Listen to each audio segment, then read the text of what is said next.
भगवद गीता हिंदुओं के पवित्रतम ग्रंथों में से एक है। महाभारत के अनुसार कुरुक्षेत्र युद्ध में भगवान श्री कृष्ण ने गीता का संदेश अर्जुन को सुनाया था।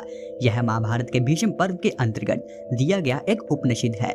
श्रीमद् भगवद गीता की पृष्ठभूमि महाभारत का युद्ध है। श्रीमद् भगवद गीता वर्तमान में धर्म से ज्यादा जीवन के प्रति अपने दार्शनिक दृष्टिकोण को लेकर भारत में ही नहीं बल्कि विदेशों में भी लोगों का ध्यान अपनी ओर आकर्षित कर रही है। श्रीमद् भगवद गीता एक ऐसी धार्मिक पुस्तक है जो मनुष्य की सर्वश्रेष्ठ मित्र है। संसारिक दृष्टि से केवल गीता ही एक ऐसा ज्ञान है जिसे जानने के पश्चात आप यह अनुभव कर लेंगे कि आप वास्तव में एक आत्मा है, शरीर तो केवल एक आवरण मात्र है। तो आप स्वयं को एक बात पर विश्वास करने से नहीं रोक सकते कि हम सभी आत्माएं हैं और जो परमात्मा का अंश है, और यह संसार कारागृह है जिसमें हम सभी अपने अपराधों के दंड भोगने के लिए जन्म लेते हैं।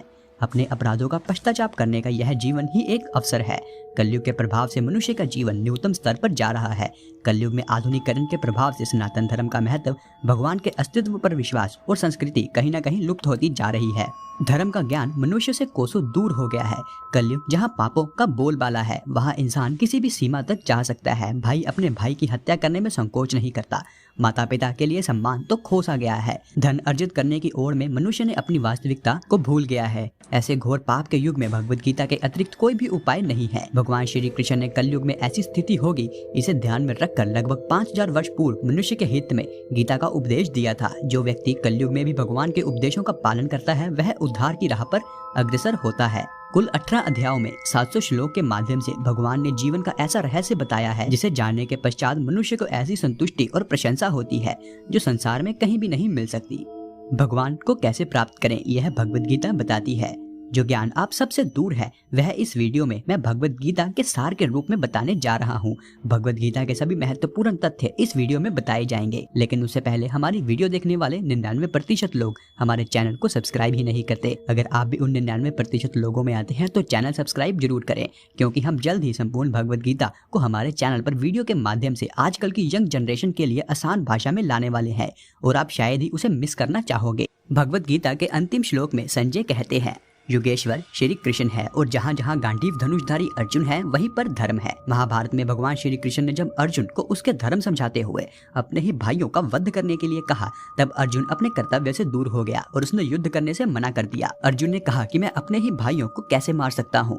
तब भगवान श्री कृष्ण ने जीवन की वास्तविकता बताते हुए, धर्म का अर्थ बताते हुए अर्जुन को अपने वास्तविक रूप दिखाया और सत्य जानकर अर्जुन का ज्ञान कक्ष खुल गया और उसने भगवान श्री कृष्ण से कहा, हे परम योगी, मैं आपका किस प्रकार चिंतन करूं और आपको कैसे जानूं? मैं आपका स्मरण किन किन रूपों में करूं? भगवान श्री कृष्ण ने तब अपने सबसे मुख्य वैभव युक्त रूप का वर्णन किया। भगवान कहते हैं, मैं समस्त जीवों के हृदय में विराजमान परम आत्मा हूँ। मैं समस्त जीवों का आदि, मध्य तथा अंत हूँ। मैं आदित्यों में विष्णु, प्रकाश में सूर्य, नक्षत्र में चंद्रमा, वेदों में सामवेद, देवों में स्वर्ग का राजा इंद्र, इंद्रियों में मन तथा समस्त जीवन शक्ति चेतना हूँ। मैं रुद्रों में शिव, यक्षों तथा राक्षसों में संपत्ति का देवता कुबेर, वसुओं में अग्नि, पर्वतों में मेरु, सिद्ध पुरुषों में कपिल मुनि हूँ, पशुओं में सिंह, पक्षियों में गरुड़, नदियों में गंगा, समस्त विद्याओं में आध्यात्मिक विद्या हूँ और तर्क शास्त्रों में निर्णायक सत्य हूँ। अक्षरों में आकार हूँ। मैं सर्वभक्षियों में मृत्यु हूँ। मैं ही सबको उत्पन्न करने वाला हूँ और मैं ही सबको नष्ट करने वाला हूँ। बुद्धिमानियों में मैं ज्ञानी हूँ। जो कुछ भी इन संसार में व्यापक है वह मेरा ही अंश मात्र है। मैं समस्त सृष्टि का जनक बीज हूँ। कोई भी चर या अचर प्राणी मेरे बिना नहीं रह सकता। सारा ऐश्वर्य, सौंदर्य तथा तेजस्वी सृष्टियाँ मेरे तेज सफलिंग मात्र से ही उद्भुत है। मैं केवल अंश मात्र से ही संपूर्ण ब्रह्मांड में व्यापक होकर इसे धारण करता हूँ। प्रत्येक स्थान पर मैं ही मैं हूँ। मेरी इच्छा के बिना एक पत्ता भी नहीं हिलता। सबकी उत्पत्ति मुझसे ही होती है और अंत भी मुझ में मिलकर ही होगा। ऐसा सुनकर अर्जुन ने विनती करते हुए कहा, मैं देखना चाहता हूँ कि आप इस दृश्य जगत में किस प्रकार प्रविष्ट हैं। मैं आपके विषभ रूप के दर्शन करना चाहता हूँ। तब भगवान श्री कृष्ण ने अर्जुन को अपने विषभ रूप दिखाने हेतु दिव्य नेत्र प्रदान किए। अर्जुन ने इस रूप में असंख्य मुख, असंख्य नेत्र तथा असंख्य आश्चर्य विभुत दृश्य देखे। यह रूप अनेक देवी भूषणों से अलंकृत था और अनेक देवी हथियार धारण किए हुए था। भगवान का यह सब रूप आश्चर्य चकित करने वाला था। इस प्रकार अर्जुन भगवान के विश्व रूप में एक स्थान पर ही हजारों भागों में विभक्त ब्रह्मांड के अंशों के दर्शन कर सका। अर्जुन ने हाथ जोड़कर भगवान से प्रार्थना की और कहा कि मैं आपके शरीर में सारे देवताओं तथा अन्य जीवों को देख पा रहा हूँ। मैं कमल पर विराजमान ब्रह्मा जी और शिव जी और समस्त ऋषियों एवं देवी देवताओं को देख पा रहा हूँ। मैं आपके शरीर में अनगिनत हाथ, नेत्र तथा मुख देख पा रहा हूँ जिनका कोई अंत ही नहीं है। आप में न अंत दिखाई देता है, न ही मध्य और न ही आदि। आप ही परम है। आप ही इस ब्रह्मांड के परम आधार हैं। आप ही वेद तथा पुराण है, आप ही सनातन धर्म के पालनहार हैं। आपका यह यक्ष अनंत है। हे योगेश्वर, आपकी असंख्य भुजाएं हैं। सूर्य तथा चंद्रमा आपकी आंखें हैं। मैं आपके मुख में प्रज्वलित अग्नि निकलते देख रहा हूँ। आपके तेज से मैं संपूर्ण ब्रह्मांड को जलते देख पा रहा हूँ। भगवत गीता में भगवान कहते हैं कि यदि मेरी शरण में आना चाहते हो तो इस जीवन को मेरी भक्ति के लिए उपयोग करो। मेरी भक्ति उपयुक्त शरीर नहीं बल्कि आत्मा माध्यम से कर सकते हो। जिस प्रकार शरीर को दुरुस्त करने के लिए खाने की आवश्यकता होती है, उसी प्रकार आत्मा को दुरुस्त रखने के लिए मेरी भक्ति की आवश्यकता है।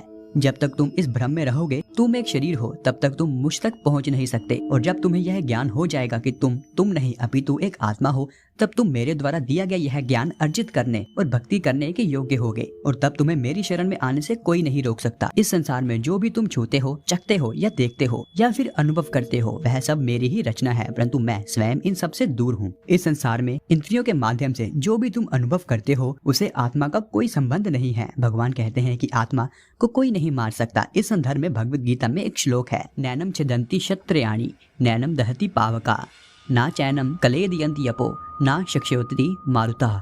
अर्थात आत्मा को शस्त्र काट नहीं सकते, इसको आग नहीं जला सकती, इसको जल नहीं गला सकता और ना ही वायु इसे सुखा सकती है। भगवत गीता में भगवान कहते हैं कि मनुष्य जीवन ही एक ऐसा अवसर है जब व्यक्ति स्वयं आत्मा को परमात्मा में विलीन कर सकता है और यह केवल भक्ति के द्वारा ही संभव है। इसलिए कहा जाता है कि मनुष्य जन्म प्राप्त करने सौभाग्य की बात है।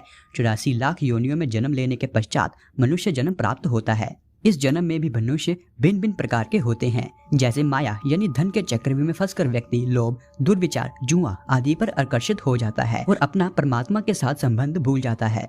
आत्मा का परमात्मा के साथ संबंध ही स्थायी है। सभी सांसारिक संबंध, माता पिता, भाई बहन, पति पत्नी, संतान, अन्य सभी संबंध अस्थायी है, अर्थात केवल एक जन्म तक ही सीमित है। जैसे ही आत्मा दूसरा शरीर धारण करती है, यह सभी संबंध बदल जाते हैं। भगवान कहते हैं कि आत्मा का स्वभाव सच्चिद आनंद है, अर्थात सदैव ही आनंदित रहना। आत्मा इस दुनिया के दुख सुख से प्रभावित नहीं होती। मनुष्य जीवन के 4 स्तंभों धर्म, अर्थ, काम और मोक्ष का ज्ञान जिस व्यक्ति को हो जाता है उसे इस संसार से मुक्ति मिलना निश्चित है। इन 4 स्तंभों का वर्णन इस प्रकार है। धर्म का अर्थ भगवान भगवत गीता में विस्तार से समझाते हैं। हिंदू, मुस्लिम, सिख, ईसाई आदि धर्म नहीं है, अपितु मनुष्य को कर्म करते हुए जीवन कैसे जीना है यह धर्म है। जीवन का सदुपयोग कैसे करना है, शास्त्रों में उल्लेख नियमों का पालन करते हुए जीवन व्यतीत करना ही धर्म है। अर्थ का संबंध है इस संसार में आत्मा अपने अस्तित्व का अर्थ समझे। इस संसार में रहकर सभी संबंध निभाते हुए, कर्तव्य करते हुए, संसारिक जीवन का सुख भोगते हुए जीवन रूपी गुत्थी को सुलझाकर स्वयं परमात्मा से जोड़ने का कार्य करें। तीसरा स्तंभ है काम। भगवान श्री कृष्ण गीता में कहते हैं कि प्रत्येक मनुष्य काम, क्रोध, मोह, लोभ, इच्छा और अहंकार पीड़ित है। मनुष्य को चाहिए कि वह इन सभी मानसिक स्थितियों को नियंत्रण में रखते हुए जीवन यापन करे, क्योंकि इन भावनाओं से प्रभावित होकर मनुष्य कभी भी परमात्मा की शरण में नहीं जा सकता। चौथा स्तंभ है मोक्ष। जब तक मनुष्य इच्छाओं को त्याग नहीं करेगा तब तक मोक्ष के दरबार तक पहुंचना असंभव है। भगवत गीता में भगवान श्री कृष्ण कहते हैं कि मनुष्य की इच्छाएं उसके इस संसार में आने का बहुत बड़ा कारण है। यदि मनुष्य लोभ, इच्छाएं, अहम आदि का त्याग कर एक सादा जीवन व्यतीत करे और सभी नियमों का पालन करे और मेरी भक्ति में लीन हो जाए तो आत्मा को मोक्ष अवश्य प्राप्त होगा, परंतु उससे पहले पाप और पुण्य के अनुसार आत्मा को स्वर्ग और नरक भोगना पड़ता है। यदि कोई आत्मा स्वर्ग की ओर ग्रहण हो जाती है और वहाँ की भव्यता देकर विचलित हो जाती है तो उसे वहीं रहना पड़ता है, तो उसको उस जन्म के लिए मोक्ष के दरबार हमेशा के लिए बंद हो जाते हैं। और पुनः मुक्ति पाने के लिए और एक नया शरीर धारण कर आत्मा को पुनः सभी प्रयास दोबारा से करने पड़ते हैं। जहाँ कहीं भी इच्छा या लोभ ने जन्म लिया है वहीं पूरी मेहनत पर पानी फिर जाता है और दोबारा जन्म लेकर परमात्मा तक के रास्ते खोजने होते हैं। जब तक आत्मा अपने अस्तित्व को नहीं पहचानती तब तक उसे कर्मों के नए नए शरीर धारण करने पड़ते हैं। भगवान श्री कृष्ण कहते हैं कि यदि कोई स्वयं को मुझ पर समर्पित कर देता है तो मैं उसे प्रसन्नता पूर्वक स्वीकार करूंगा। भगवत गीता मनुष्य के जीवन जीने के रहस्य को उजागर करती है। इनको समझकर जीवन को सार्थक बनाएं। और अगर आप चाहते हैं कि मैं संपूर्ण भगवत गीता पर आसान भाषा में वीडियो बनाऊं तो कमेंट्स में जय श्री कृष्णा जरूर लिखें।